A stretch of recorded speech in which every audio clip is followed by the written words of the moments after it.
बच्चों, आज हम हल संधि के अगले भाग स्तुत्व संधि के विषय में पढ़ेंगे, जिसे समझने के लिए हमें अष्टाध्यायी के एक सूत्र ष्टुनाष्टुः का सहयोग लेना पड़ेगा। इसमें आप देख रहे हैं कि कोष्ठक में स्तोह लिखा हुआ है। इस स्तोह का जो ग्रहण है वो इससे पिछले सूत्र स्तोश्चनाष्टु से किया गया है। ष्टुनाष्टुः, स्तो ष्टुना योगे ष्टुः स्यात्, अर्थात सकार तवर्ग यानी त थ द ध न के स्थान पर सकार टवर्ग, टवर्ग का मतलब ट वाली पूरी लाइन अर्थात ट ठ ड ढ न के साथ योग होने पर सकार टवर्ग हो जाता है। अर्थात देखिए, यहाँ पर परे होने पर या पूर्व होने का कोई दिक्कत नहीं है। यहाँ सिर्फ ये योग होना चाहिए कि ये आगे भी होगा तो भी, पीछे भी होगा तो भी वो अपने आप को चेंज कर डालेगा। अर्थात अब जैसे हमने उसमें पढ़ा था कि सकार और तवर्ग, स एवं तवर्ग यानी पूरी लाइन का योग किसके साथ हो? स और च के साथ, तो क्या हो जाएगा? इनको ये हो जाएंगे। लेकिन अब यहाँ पर क्या हो गया है? यहाँ पर थोड़ा सा चेंज हो गया, यानी अब स के साथ और त वर्ग के साथ यदि मूर्धन्य स और ट वर्ग आ जाता है तो इस स और त को ये स और ट हो जाएगा और वो क्रम से ही होंगे, जैसे स्तोश्चनाष्टु में हुए थे। ठीक है, अर्थात ध्यान से देखिए, समझिए कि सकार एवं तवर्ग के साथ यदि सकार और टवर्ग आ जाते हैं तो उनके स्थान पर, किनके स्थान पर, यानी सवर्ग, सकार और तवर्ग के स्थान पर सकार और टवर्ग हो जाएंगे। ठीक है, उदाहरण से इसको हम आसानी से समझ सकते हैं। देखिए, रामस्षष्ठः। अब यहाँ देखिए, राम के बाद स है, ठीक है, दंती स है और उसके योग में क्या आ रहा है? मूर्धन्य स आ रहा है। तो कहा कि स का इस स के साथ अगर योग होता है तो क्या हो जाएगा? ये वाला स ही हो जाएगा। यानी दंती स के साथ अगर मूर्धन्य स का योग होता है तो दंती स को भी मूर्धन्य स हो जाएगा। ठीक है, ये देखिए, अब दोनों को अज्जीनम परेण संयोज्य के साथ योजित कर देते हैं और बन जाता है रामस्षष्ठः, रामस्षष्ठः। ठीक है, अगला उदाहरण देखते हैं, रामष्टीकते।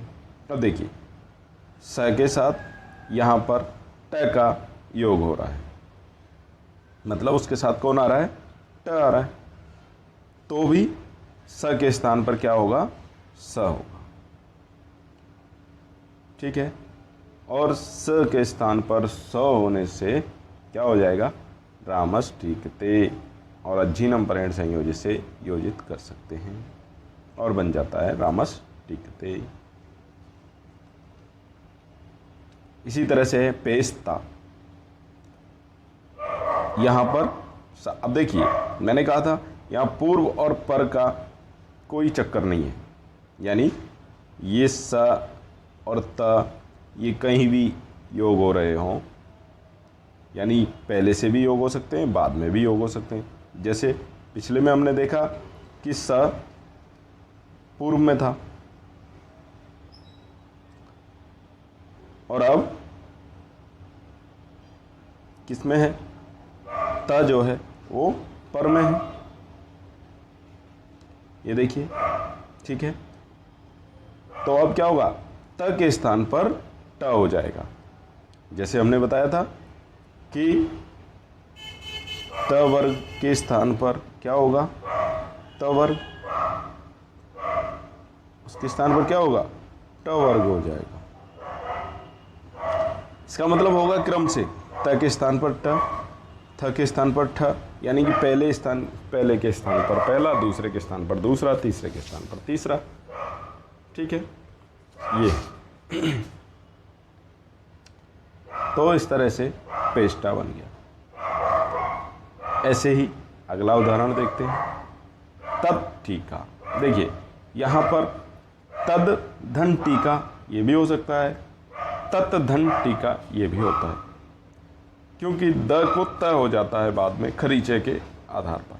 तो आपको इसको इस तरह से नहीं सोचना है, आप इसे तत् मानकर चलिए। ठीक है, और त के स्थान पर क्या होगा, यहाँ भी आपने देखा त के स्थान पर ट हो जाता है, यहाँ भी त के स्थान पर ट हो, तत् टीका। क्यों? क्योंकि स्टुनाष्टु कहता है कि स और त के साथ स और ट का योग होने पर उसको स और ट हो जाएगा। इसी तरह से चक्रिन ढौ से न है, त थ द ध न, यानी त वर्ग है और उसके साथ योग किसका है, ढ का है, यानी ट ठ ड ढ, तो ट वर्ग का है। तो न के स्थान पर क्या हो जाएगा, ट ठ ड ढ ण, तो ण हो जाएगा और बन जाएगा चक्रिन ढौ से, चक्रिन ढौ से। ठीक है, इसी तरह से एक अगला भाग है जसत्व संधि, इसे हम कहते हैं जसत्व। झलाम जसो अंते, पदांते झलाम जसह स्यु। पद के अंत में अगर झल हो तो उनको जस हो जाता है। अब देखिए, पद के अंत में यानी कोई भी पद है, कोई भी शब्द है, उसके अंत में यदि झल है तो उनको जस हो जाएगा, किसी भी आगे वाले शब्द का योग होगा। ठीक है, अब झल कौन कौन से हैं, झल के लिए हमें माहेश्वर सूत्रों को पढ़ना पड़ेगा। तो हम देख सकते हैं कि कितने सारे झल यहाँ पर हमारे सामने उपलब्ध हो जाते हैं, और इन सब के स्थान पर उसी हिसाब से जस हो जाएगा। और कैसे होगा, जैसे हमने पहले गुण संधि, वृद्धि संधि, दीर्घ संधि उनके समय पढ़ा था कि किस तरह से उच्चारण स्थान के आधार पर, प्रयत्नों के आधार पर वही बनेंगे जो उनका उच्चारण स्थान होता है। ठीक है, तो यानी झ व घ ढ ध ज व ग ड द ख फ छ ट ठ चट त क प स स स ह के स्थान पर जस यानी जव गड़ द हो जाते हैं। इसे कहते हैं जसत्व संधि। उदाहरण से आप समझ सकते हैं।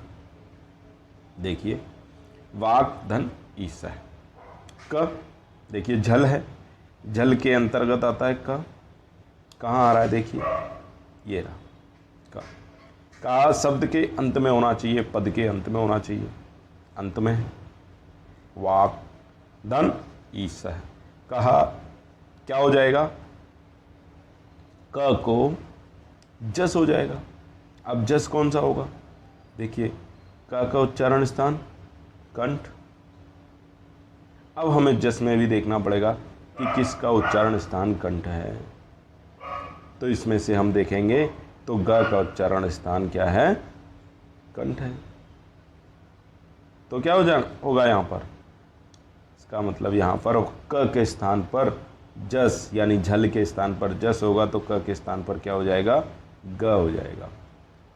और अज्जीनम परेण संयोज्य से जब जोड़ेंगे तो बन जाएगा वागीसह, वाणी का देवता, वाणी का ईश्वर।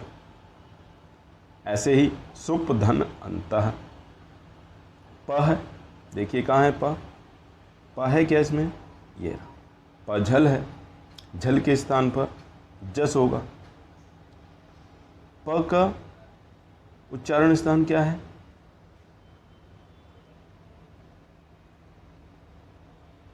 ओष्ठौ उपपद्मानीयानाम ओष्ठौ। ठीक है। और अब इनमें से ज व ग ड द और ब का उच्चारण स्थान क्या है? पू। उपपद्मानीयानाम ओष्ठौ, ओष्ठ ही है। तो इसका मतलब प के स्थान पर क्या आएगा? ब आएगा। और अज्झिनम परेण संयोज्य से जोड़ेंगे तो बन जाएगा सुबंतः। ठीक ऐसे ही अन्य उदाहरण भी देखेंगे। अच धन अंतः, च, च के स्थान पर क्या हो जाएगा? ज, और बन जाएगा अजंतः। ठीक वैसे ही जगत धन ईसः, त के स्थान पर क्या हो जाएगा? द, जगदीशः। ऐसे ही सस धन आगच्छन्ति। अब स के स्थान पर क्या होना चाहिए? तो स के स्थान पर ड हो जाएगा और बनेगा सड आगच्छन्ति। ठीक है। इस तरह से आप पुराने वीडियो को देखने के लिए इसे सब्सक्राइब कर सकते हैं, ताकि कोई भी कक्षा जो आपकी छूटी है वो न छूटे, कोई भी चीज़ व्याकरण की आपसे ना रहे।